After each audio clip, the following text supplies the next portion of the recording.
दोस्तों, Urdu Hindi English translation का ये हमारा 19वां वीडियो है और आज के इस वीडियो में हम बात करेंगे एक जैसी आवाज़ों वाले उन अल्फाज की जिनसे हमारा साबका हर वक्त पड़ता है, चाहे हम अनुवाद कर रहे हों, चाहे हम कुछ लिख रहे हों, चाहे हम कुछ पढ़ रहे हों। कुछ ऐसे अल्फाज हर जबान में होते हैं जो एक जैसे सुनाई देते हैं, मगर कभी उनके स्पेलिंग अलग होती है, कभी उनके माने बिल्कुल अलग होते हैं। तो जब भी हम अनुवाद करें या तर्जुमा करें, ऐसी आवाज़ों को या ऐसे अल्फाज को हमेशा याद रखें, हमेशा उन पर गौर करें कि उसका मतलब उस कॉन्टेक्स्ट में क्या निकल रहा है। वरना आप चाहे जितना अच्छा अनुवाद करें, अगर कॉन्टेक्स्चुअल मतलब सही नहीं होगा तो वो अनुवाद अच्छा समझा नहीं जाएगा। तो हम शुरुआत करते हैं। सबसे पहले हमने दो लफ्ज लिए हैं, एक है प्रेसिडेंट और एक है प्रेसिडेंट। तो प्रेसिडेंट का मतलब है सदर या राष्ट्रपति और प्रेसिडेंट का मतलब है पहले किया हुआ फैसला, कोई ऐसा निर्णय जो पूर्व निर्णय है। उसके बाद हमने तीन अल्फाज लिए हैं जो एक जैसे प्रोनाउंस किए जाते हैं, रेन।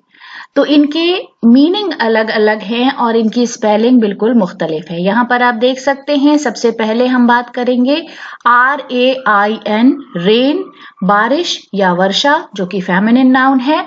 उसके बाद REIGN, रेन, इसका मतलब है राज करना, शासन करना।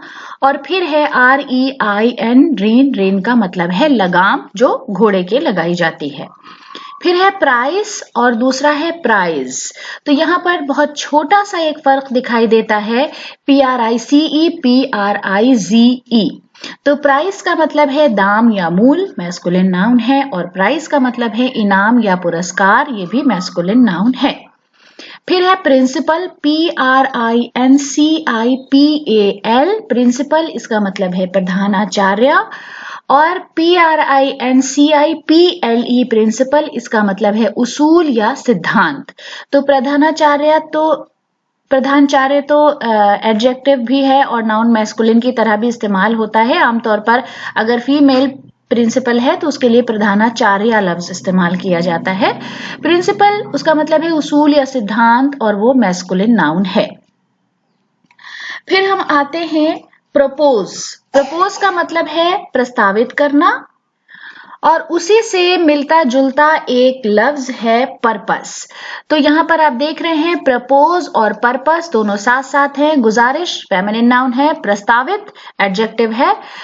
पर्पस का मतलब है इरादा, इंटेंशन, और ये मैस्कुलिन नाउन है। फिर है रिकलेक्ट, किसी चीज के बारे में सोचना, किसी चीज के बारे में स्मरण करना। जैसे आपकी कोई चीज खो गई है तो आप बैठकर रिकलेक्ट करें सारी चीजों को कि वो मैंने कहाँ रखी होगी, उससे पहले मैंने क्या किया। लेकिन जब हम रिमेंबर का लफ्ज इस्तेमाल करते हैं तो इसका मतलब है याद करना।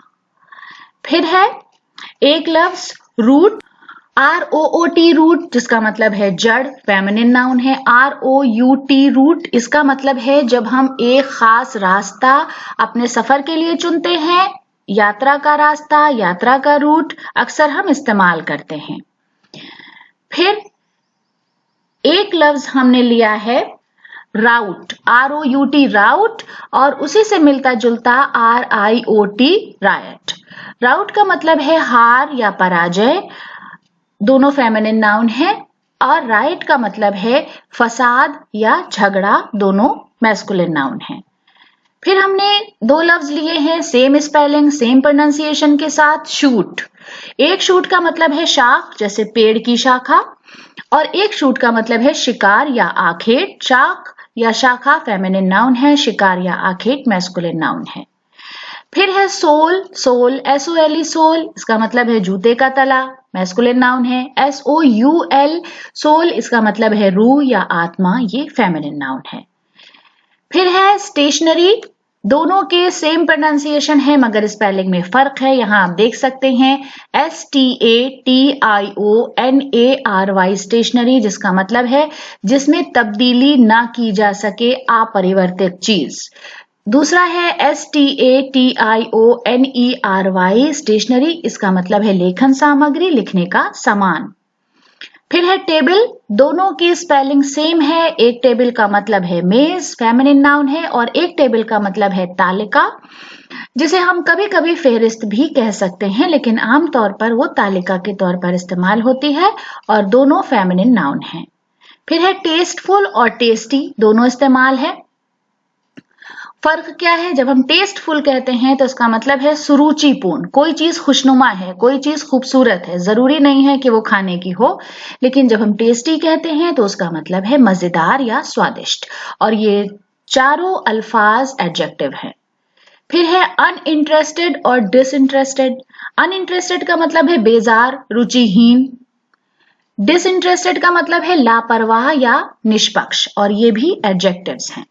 वैल्यूएबल और इनवैल्यूएबल, कीमती, बहुमूल और बेकीमत, अमूल, जिसका कोई मोल नहीं है, बेकार है, वर्थलेस है, और ये भी एडजेक्टिव है। फिर है हुज और हु इज। हुज साथ में लिखा है और हु के बाद अपॉस्ट्रोफी एस है, तो जब हम हुज कहते हैं तो किसका, और जब हम हु इज कहते हैं तो उसका मतलब है कौन है। फिर हमने लफ्ज लिया है टू, TWO, टू इसका मतलब है दो, TO इसका मतलब, ये एक प्रीपोजिशन है इंग्लिश का, और हिंदी और उर्दू में ये पोस्टपोजिशन है, को, की, तरफ। फिर है TOO2, इसका मतलब है भी, इतना ज्यादा या इतना अधिक। फिर है रिस्पेक्टेबल, रिस्पेक्टफुल और रिस्पेक्टिव। रिस्पेक्टेबल का मतलब है काबिल एहतराम, जिसकी इज्जत की जाए, प्रतिष्ठित। रिस्पेक्टफुल है इज्जतदार, सम्मानपूर्ण, आदरणीय, और रिस्पेक्टिव का मतलब है अपनी अपनी। तो दोस्तों, आज के वीडियो के लिए हमारी इतनी पेशकश थी। आपको वीडियो कैसा लगा? आपके कमेंट्स का हमें कमेंट्स बॉक्स में इंतजार रहेगा। अगर आपने अभी तक हमारे चैनल को सब्सक्राइब नहीं किया है तो हमारे चैनल को बराए मेहरबानी जरूर सब्सक्राइब करें। वीडियो देखने के लिए और शेयर करने के लिए बहुत बहुत शुक्रिया।